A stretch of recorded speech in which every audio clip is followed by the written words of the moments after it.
welcome to this week's Roadcast. Now, I'm sure some of you will have noticed the story that's coming out of Derry in Ireland, whereby a woman from Kenya has been placed, not elected, but placed as the mayor of that particular town.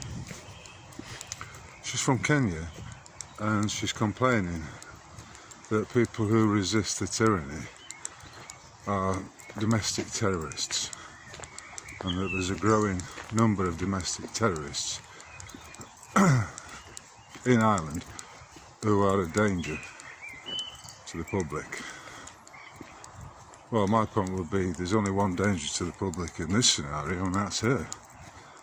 Imagine if I'd gone to live in Kenya, right, and somehow I'd managed to wrangle myself into the position, or be, not wrangled, but be promoted by the local tribes people in a village to a position where I was regarded as the mayor of that town, although probably a tribal elder.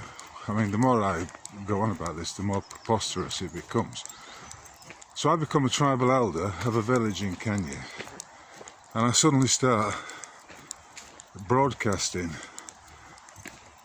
my observation, or my preconceived, indoctrinated observation, that there are too many right-wing extremists in the town, in the village, and that they are a growing danger to the people, when those people might actually be simply those who object to my appointment as the tribal elder. And if, for instance, there was a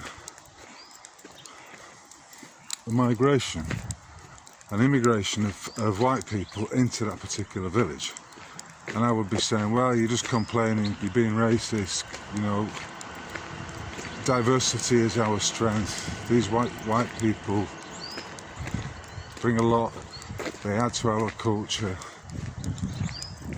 I mean, I don't know what would happen, but I'm sure the villagers would be looking to, at the very least, expel me from my position as tribal elder, on the basis that I was talking shite and was actually against their interests. And I think that's exactly what the situation is in Derry right now. The incumbent, who's an immigrant from Kenya, who's been in Northern Ireland maybe 3 or 4 years, has suddenly become the mayor of Derry. A woman from Kenya with no connection to Ireland whatsoever is currently spouting horseshit in her role as the mayor of Derry. Does it get any crazier?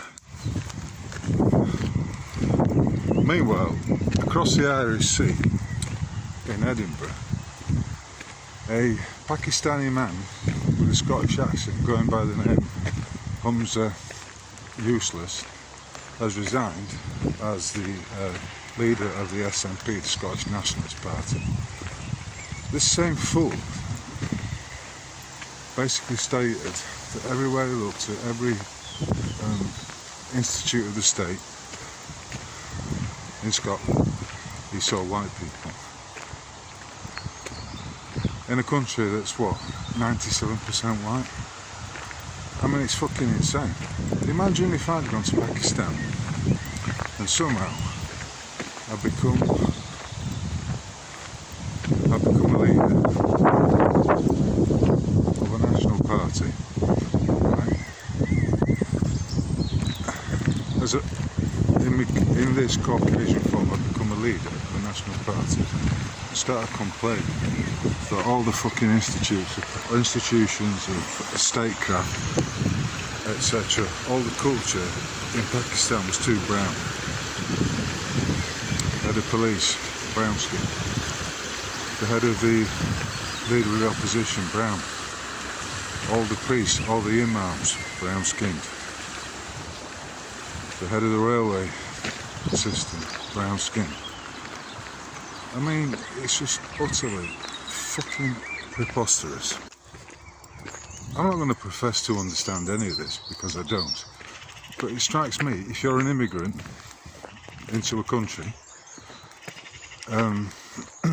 where the vast majority of the people are of a different, demonstrably of a different skin tone to you, why would you start shooting your mouth out about how there are too many brown-skinned, yellow people, or black-skinned or white-skinned people in that country to which you've immigrated? I think you'd have to be a special kind of fuckwit, really, to actually make pronouncements like that. And I think, on the balance, having applied reason to the matter, I can only conclude that Hamza Yusuf is a complete Prize A, Category 1 fuckwit. Good morning and welcome to part 2 of this roadcast. Now, I left off on Friday, 2 days ago, talking about Hamza Yusuf, or Hamza Useless, as many have called him. I nearly said christened him, but of course that wouldn't be appropriate now, would it? Anyway, before I go into the subject of this second part, this is what is commonly known as the Forest Recreation Ground. And today's fun fact is that behind me in the distance there was one of the original places that, if not the original football ground of Nottingham Forest, and it's from this recreation ground that they get their name of Nottingham Forest. So there you have it. Anyway, Yusuf Islam is Cat Stevens, so I don't know why I'm talking about him.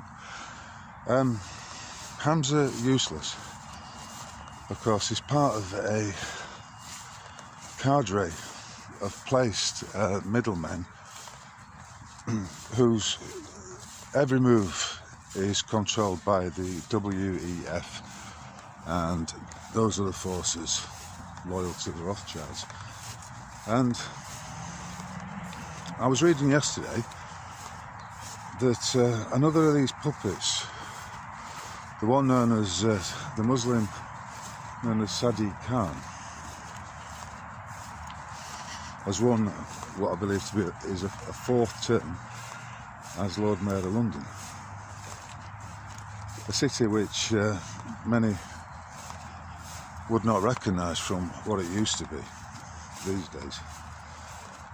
And I'm not going to go into all that right now. But my point is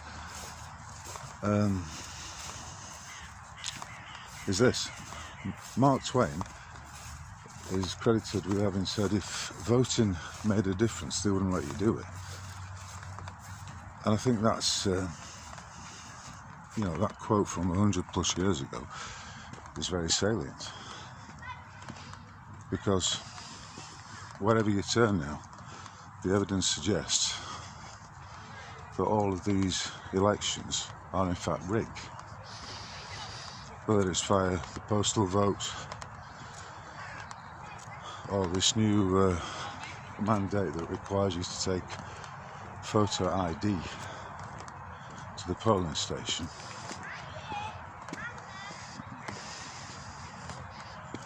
But the point is, Labour and Conservative are simply two cheeks of the same arse. And we know what comes out of the buttocks, or what comes from between the buttocks of an arse. So I'm not entirely surprised by all of this. And I do wonder just how long this latest tenure of Sadiq Khan's is going to last. Because right now, all these fake shysters, the ones I've mentioned, including Rishi Sunak, are in deep trouble. When you build your entire persona on lies and deceptions, you shouldn't be surprised if the entire house of cards that you've constructed falls down at some point or sinks into the swamp on which it's built. So, Hamza Yusuf's gone. The puppet masquerading as the Irish PM has gone. Leo Varuka, whatever his name is.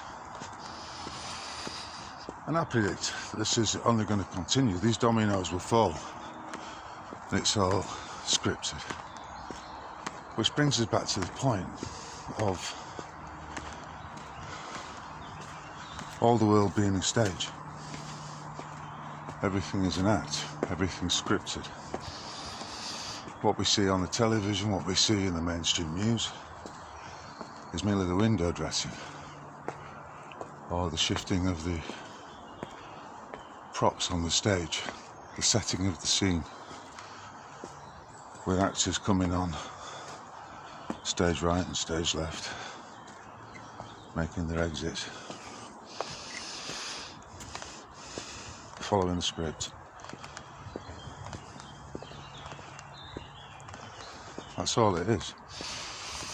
And once you realise that all the world's a stage, and that you are but the individual, divine soul, moving through this world in your avatar, then everything takes on a different hue. Which is why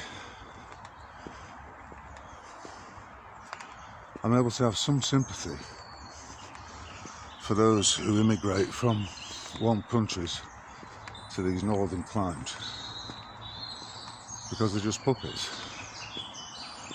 The ones who are coming over on the dinghies, the rubber dinghies across the channel, does it ever occur to you why they're wearing brand new life jackets? Why they're able to access benefits? Why they're put up in 5-star hotels so easily? It's because it's all funded. And who's behind it? Probably none other than the delightful George Soros. George Soros. And he's like a chess player, simply moving these pieces about on the board. And in that sense, it's all like a big game of risk.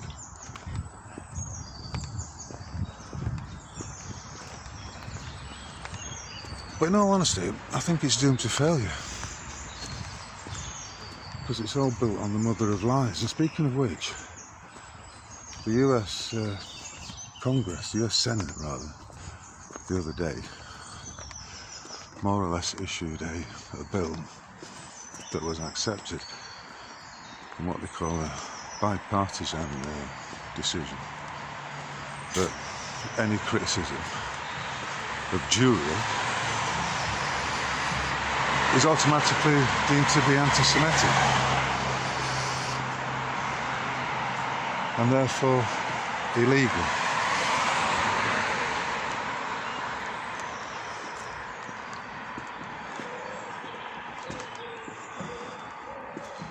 I mean, this is on the this is following the stage demonstrations at the University College of Los Angeles last week.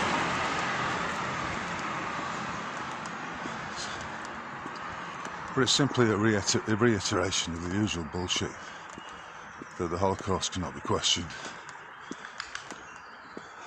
that Israel's actions are not to be challenged, and that any attempt to do so is deliberately labelled anti-Semitism.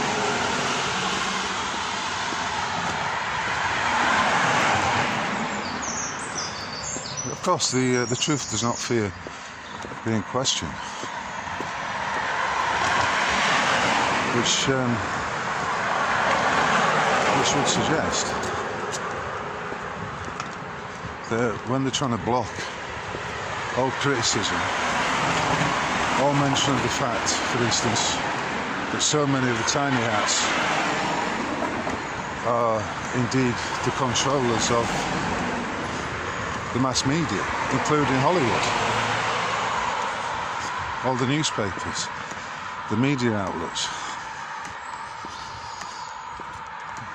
So this attempts to deny those students who consent to it the opportunity to engage in critical discourse, and that is insanity. For as far as I'm concerned, everything is up there to be questioned and to be challenged and to be subjected to critical thinking, and that includes the people who follow the Talmud or the Torah, who believe that they are God's chosen people. It's also quite funny when you think about it, that much of National Socialism's doctrine in the 1920s and 30s was extolling the supremacy or the dominance of those who are described as Aryans. Again, what we're talking about here is just a conflation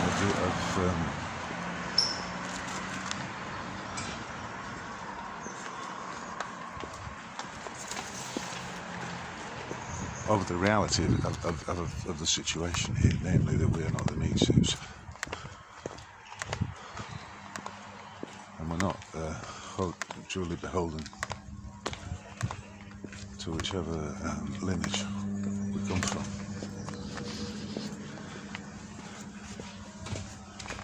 Because we're not. But nevertheless, it is interesting. So basically, the Nazis were claiming, in a way, that they were the chosen ones.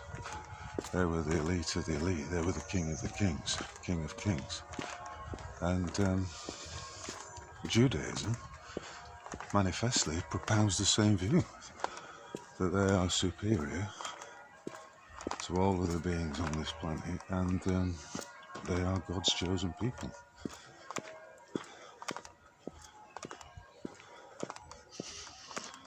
Everything's inverted, everything.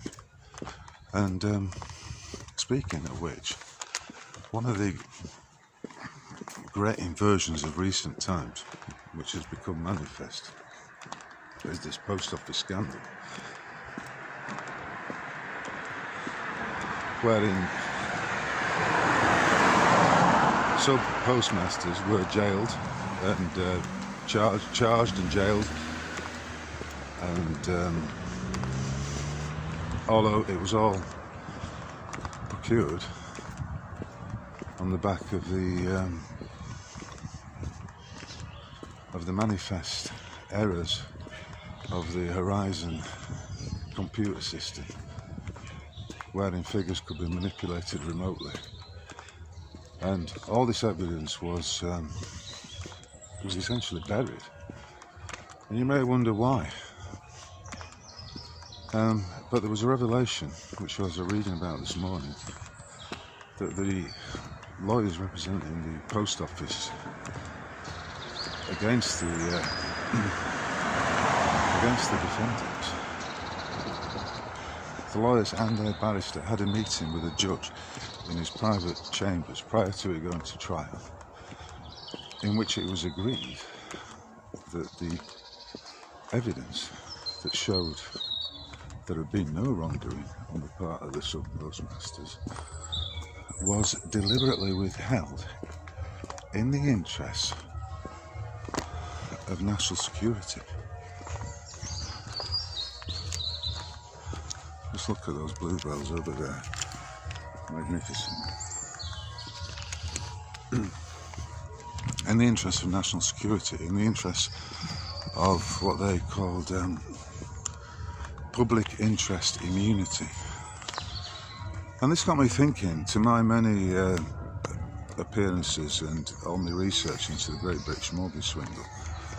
In one of my podcasts and an article I wrote, I go into the story of how my negligence claim against the conveyancing solicitor who had procured my signature on a false deed of mortgage for and on behalf of the bank was closed down by a certain knight of the realm going by the name of Sir Ross Cranston. Now, he was drafted in and placed to shut down my claim, none of which had been contested, but which had gone to the insurance company representing the solicitor's firm, and it was wrongly closed down on the ground that, on the false ground, that I'd simply run out of time, that the statute of limitations applied, and that I should have actually started my claim against him for negligence back in 1994 when the bloody mortgage was taken out, and I had no idea at the fraud that was taking place at that time. I mean, it was an insane decision, but it was just another cover-up, and this is exactly what we're looking at here in this post office scandal. When the court lying, when the judge, how can I express this? The judges and the solicitors and the barristers, when the court out lying, they all cover each other's backs. They lie for and on behalf of themselves and others, as you can see by the gentle interrogation of a Mr. Singh, who was one of the post office lawyers. I mean, the man is a palpable liar, but in the name of national immunity or public, I even have to write the phrase down, never heard of it, public interest immunity. It's the notion that they've decided that even if you have been subject to a fraud, even if the facts have been demonstrated, there's no way they can allow that to happen, because it wouldn't be in the public interest, for instance, for us to know that we're being screwed by the banks with regard to, say, the Great British Mortgage Swindle. And Ross Cranston did actually make this point in the hearing back in 2015, when he stated that, well, where would this end? If we allowed your claim, where would it end? And I've had the same argument previously. I've heard the same argument previously. By the way, let's just take a pause here and ponder how delightful it is to be able to hear the church bells. It's Sunday morning, and the bells of All Saints are ringing out loud and clear.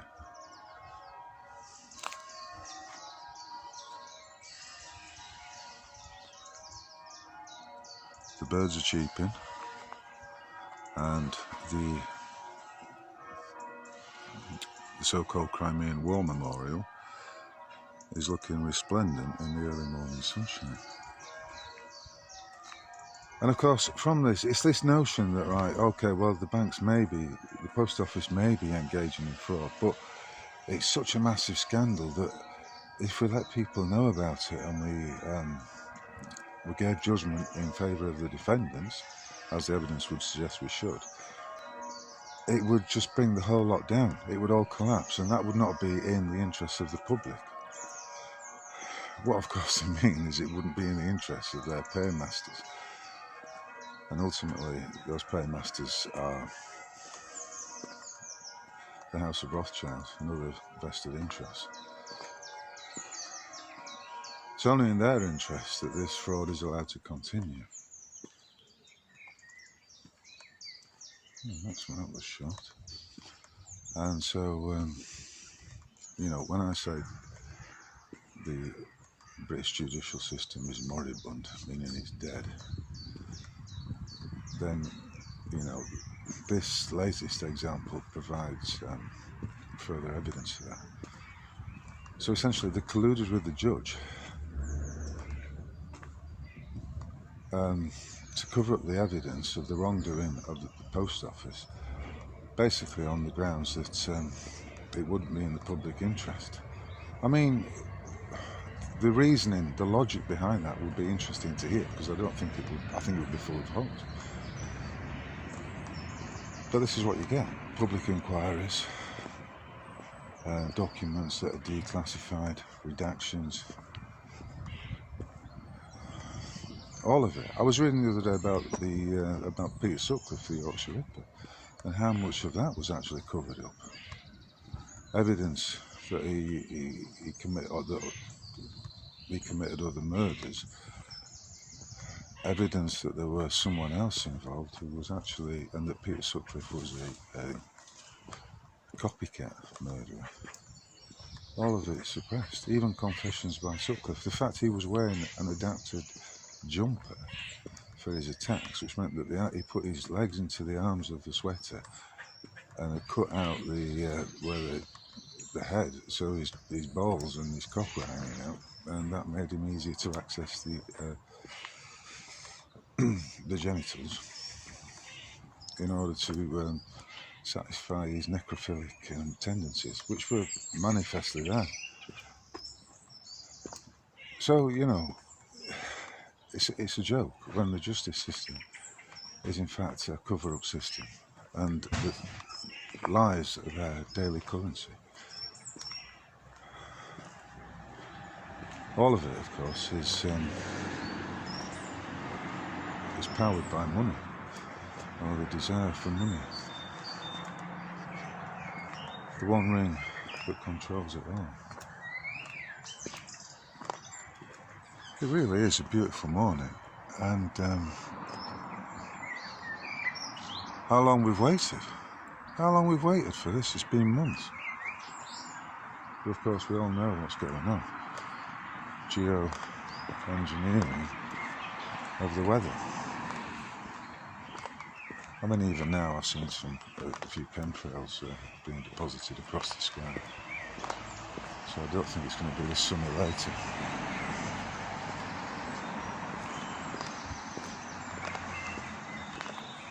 And on a wider scale, when everything is built upon lies, you have to ask the question, how long can it last? How long can it last? The antidote, as ever, is truth, the expression of truth.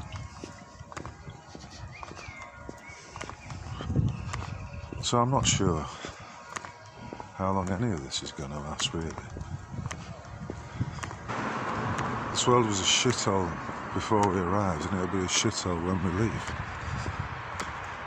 It's not our want to change it. You don't change the obstacle course as you're going around.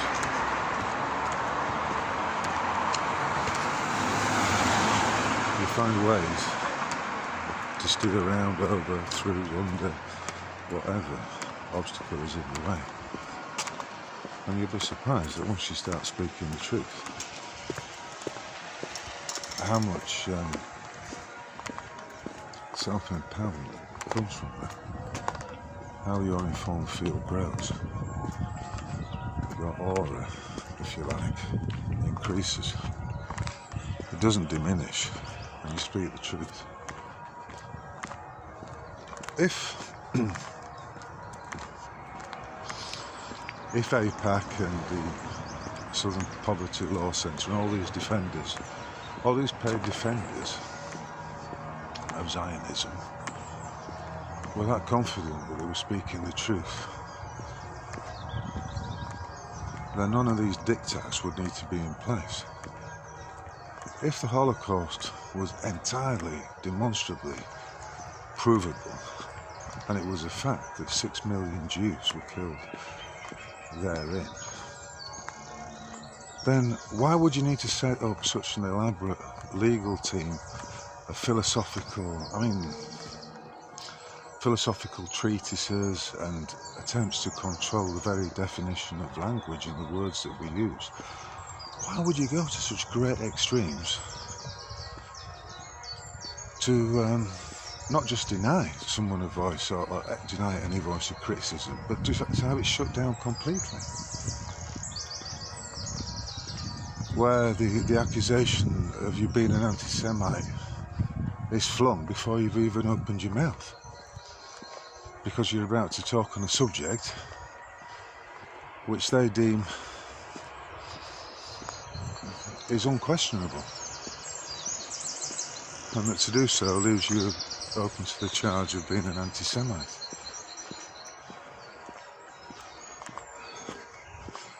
When all that may be the case, what's really the case is that you're simply questioning something and, like Sherlock Holmes, burrowing your way to the truth by discarding the nonsense, by laying out the facts, and simply questioning it, simply giving it some thought.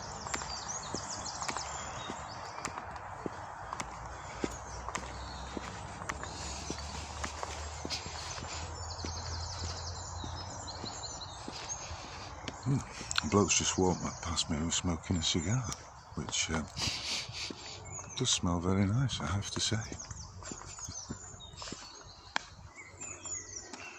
Yeah, so we found ourselves in another cemetery.